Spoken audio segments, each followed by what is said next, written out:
అండి ఇప్పుడు శివన్నని మాట్లాడాల్సిందిగా కోరుకుంటున్నాం. ఏం లేదు, అంతేం లేదు. అందరికీ నమస్కారం. దాదాపు 11 సంవత్సరాల తర్వాత ఫస్ట్ టైం సినిమా మీడియాతో ఇంటరాక్ట్ అవుతున్నాను. చాలా సంతోషంగా ఉంది.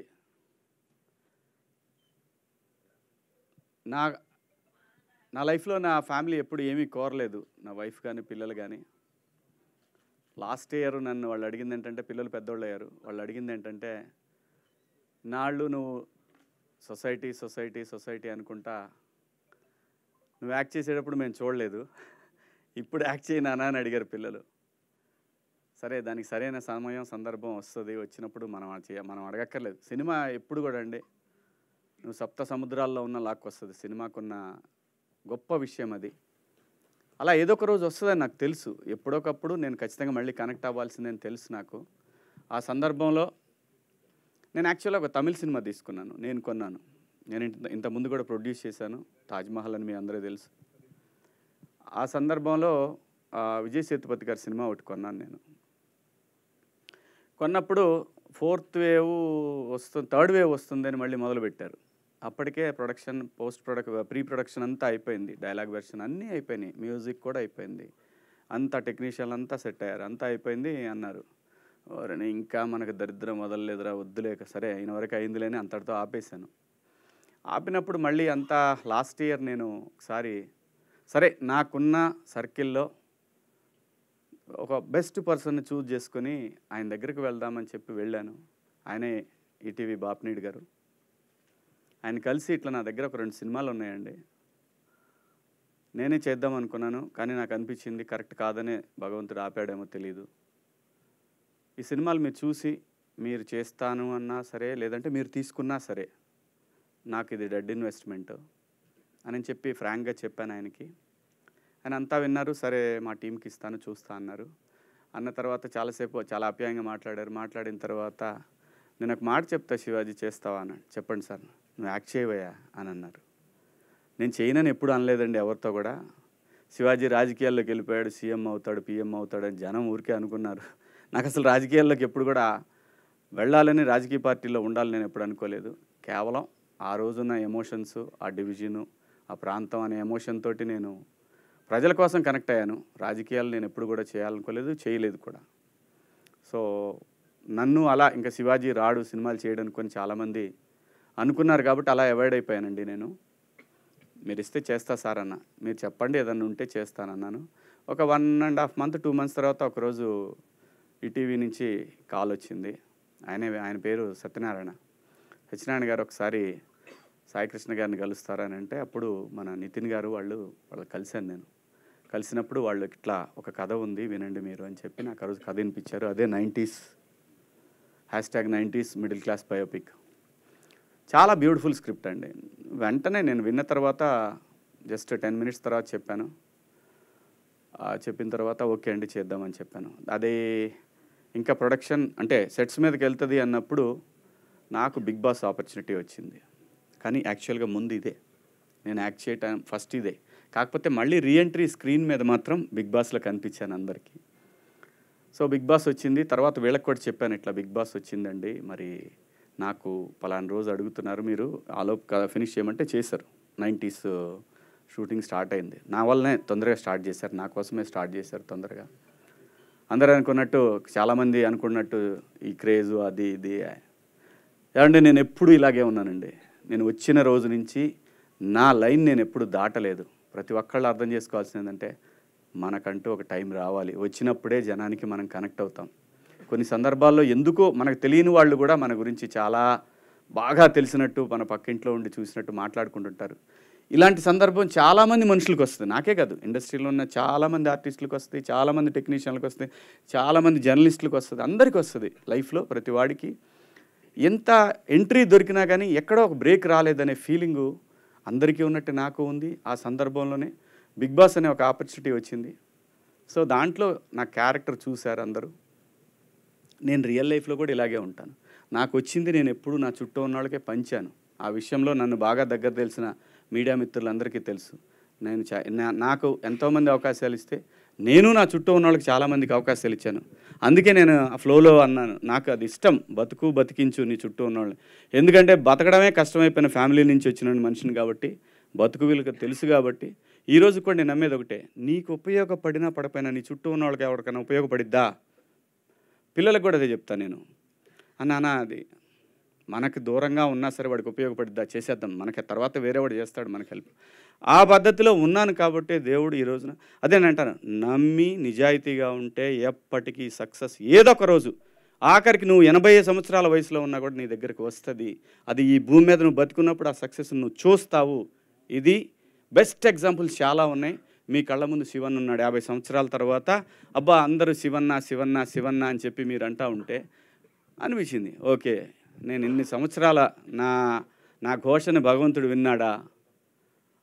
వినిన తర్వాత నిజంగా చెప్తున్నాను, హౌస్ నుంచి వచ్చినాక ఇంతకుముందు సిరీస్లు చేసిన వాళ్ళు చాలామంది, ఎవరికి కూడా మనం అంత గొప్పగా బ్రేకులు చూసిందేం లేదు. కానీ నాది డిఫరెంట్ కేసు. నేను ఆల్రెడీ సినిమాలు చేస్తున్నాను కాబట్టి నేను వచ్చిన రోజు నుంచి స్క్రిప్ట్లు వింటానే ఉన్నాను. అలా అని చెప్పి మనతో పెద్ద పెద్ద సినిమాలు ప్లాన్ చేస్తున్నారని నేనేం చెప్పను. కొంతమంది మంచి క్యారెక్టర్లు చెప్తున్నారు, కొంతమంది హీరోగా ఒక సినిమాలు తీసుకొస్తూ ఉన్నారు. అవన్నీ పక్కన పెట్టేస్తే 90s దగ్గరకు వస్తే, 90s అనేది ఒక ఎక్స్ట్రాడినరీ వెబ్ సిరీస్ అండి. ఈటీవీకి ఎంతైతే క్రెడిబిలిటీ ఉందో ఆ క్రెడిబిలిటీని ఇంకొక నెక్స్ట్ లెవెల్కి తీసుకువెళ్ళే ఒక వెబ్ సిరీస్ ఇది, అందులో ఎటువంటి సందేహం లేదు. దానికి డైరెక్టరు మా ఆదిత్య చాలా నాకు ఒక అంటే మిస్ అమ్మ తీసినప్పుడు నీలకంఠ గారు ఎలా కనపడ్డాడో ఆ స్టోరీ చెప్పేటప్పుడు నాకు అలా కనిపించాడు తను. అన్డౌటెడ్లీ నేనే దీంట్లో ఎగ్జాగరేషన్ ఏమి లేదు, చేసినందువల్ల అతనే నాకు నెక్స్ట్ పిక్చర్ ఇయ్యడు, అతనికి ఉంటే ఇస్తాడో లేదో నాకు తెలియదు, అది వేరే విషయం. చాలా బ్రహ్మాండంగా నెరేట్ చేశాడు, ఎవ్రీథింగ్ డీటెయిల్డ్గా చాలా బాగా చేశాడు. డెఫినెట్గా అనుకున్నాను ఈటీవీ దీనికి ఎంత సపోర్ట్ చేస్తుందో ఏమో అనే విషయం కూడా నేనేం ఆలోచించలేదు. ఎందుకంటే వాళ్ళకి తెలుసు ఈటీవీ ఏదైనా చేస్తే ఒకసారి వన్స్ ఫిక్స్ అయితే ఫిక్స్, ఇంకా దాని గురించి డిస్కషన్ ఉండదు, ఎవరి ఇన్వాల్వ్మెంట్ ఉండదు. అందులో అంతా యంగ్ బ్యాచ్ ఉంది ఇక్కడ. అంటే మీరు నమ్మరు, అంతా 25 years 26, 27 years వాళ్ళే ఉన్నారు. సాయికృష్ణ గారు చూస్తానికి అలా కనపడతాడు కానీ చాలా చిన్నోడు. నా 50వ సినిమా రిలీజ్ అయినప్పుడు పుట్టాడు అతను, నిజం చెప్తున్నాను నేను. సో చాలా యంగ్ వీళ్ళందరూ కూడా. కాస్త బిర్యానీలు ఇవన్నీ పట్టడం వల్ల కొంచెం అలా ఉన్నారు, కానీ న్యాయంగా అయితే అలా కాదు. ఆయన కూడా చాలా చిన్నాడు. అందరూ నితిన్ గారు, ఆయనకి ఇంకా పెళ్లి కాలేదు, వాళ్ళ ఎంగేజ్మెంట్. ఏం చెప్తాం వీళ్ళందరికీ. అక్కడ మహాలక్ష్మి ఉంది, మరి ఏమైందో తెలియదు ఇంకా నాకు. మహాలక్ష్మి కానీ ఆ పక్కన కానీ అందరూ యంగ్. ఎప్పుడు కూడా వాడు గుర్తుపెట్టుకోండి, ఎవరైనా సరే ఇలాంటి యంగ్ బ్యాచ్తో ట్రావెల్ అవ్వండి. యంగ్ బ్యాచ్, నేను 25, 30లో ఉన్నప్పుడే నాకు ఒక కెరీర్ ఏర్పడింది. వీళ్ళతో పాటు కనుక ట్రావెల్ అవ్వగలిగితే చిన్న చిన్న దరిద్రాలు ఏమైనా ఉన్నా మనకి నెట్టుకొని వెళ్ళిపోతుంది అది. సో యంగ్ బ్లడ్, నిజంగా చెప్తున్నా, యంగ్ డైరెక్టర్స్ ఇప్పుడు ఎందుకు ఇంత ఇండస్ట్రీ ఇంత ఫ్లరిష్ అవుతుందంటే అదే కారణం. వాళ్ళకుండే తపన, వాళ్ళు చేయాలని ప్రతి దానికి దేనికి కూడా అసలు పోయి అక్కడే పడుకుంటారు, అక్కడే కూర్చుంటారు, ఎక్కడెక్కడ కూర్చుంటారు. వాళ్ళని చూసి మనం కూడా ఏడు అనుకుంటారని మనం కూడా వాళ్ళకంటే ఇంకో కొంచెం మన కిందే కూర్చొని మీరు కూర్చుంటారా అని చెప్పి అంత మంచి కొన్ని అలవాట్లు అట్లా అవుతూ ఉంటాయి చూసినప్పుడు. అంత బాగా ఈ సిరీస్ని.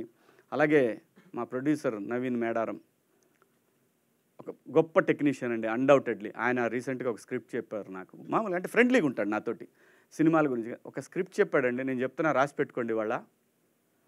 అది ఒక నెక్స్ట్ లెవెల్ ఫిలిం తెలుగు సినిమాకి. ఆయన చెప్పిన కథ తన విఎఫ్ఎక్స్, లండన్లో విఎఫ్ఎక్స్ మీదనే తను చాలా సినిమాలకు వర్క్ చేసి వచ్చాడు. ఆయన చిన్నోడు కాదు నవీన్ మేడారం. తను అన్నీ కూడా నాకు మొత్తం తన విఎఫ్ఎక్స్ చేసిన సినిమాలు, ఇంగ్లీష్ సినిమాలు లిస్ట్ ఇస్తే షాక్ తింటాం, ఎగ్జాగరేషన్గా ఉంటుంది. So very good technician. తాను ఈ స్క్రిప్ట్ని యాక్సెప్ట్ చేయటం అనేది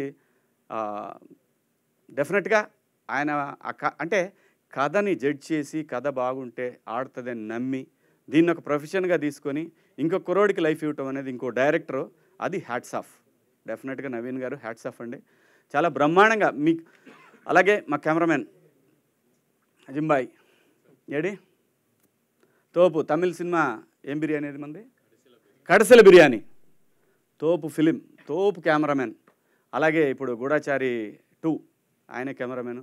సో ఇంకా ఆయన గురించి చెప్పాల్సింది పెద్దగా, ఆ ఫిలిమ్స్ గురించి చెప్తేనే మనకు అర్థమైపోద్ది. గొప్ప టెక్నీషియన్. అదే కుర్రోళ్ళతో ట్రావెల్ అవ్వటమే బెటర్ అని నాకు బాగా క్లారిటీ వచ్చేసింది. ఏదోటి మన మీద ఉన్న గౌరవంతో లాక్కొని పోతారని కూడా అర్థమైంది నాకు.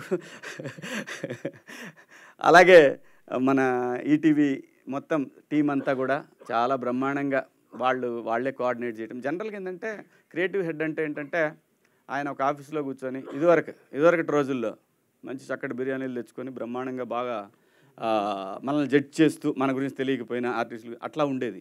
కానీ నితిన్ అలా కాదు. ఆయన ఫస్ట్ డే నుంచి నాకు ఫోన్ చేసింది ఆయనే ఫస్ట్ అసలు యాక్చువల్గా ఈ కథ గురించి.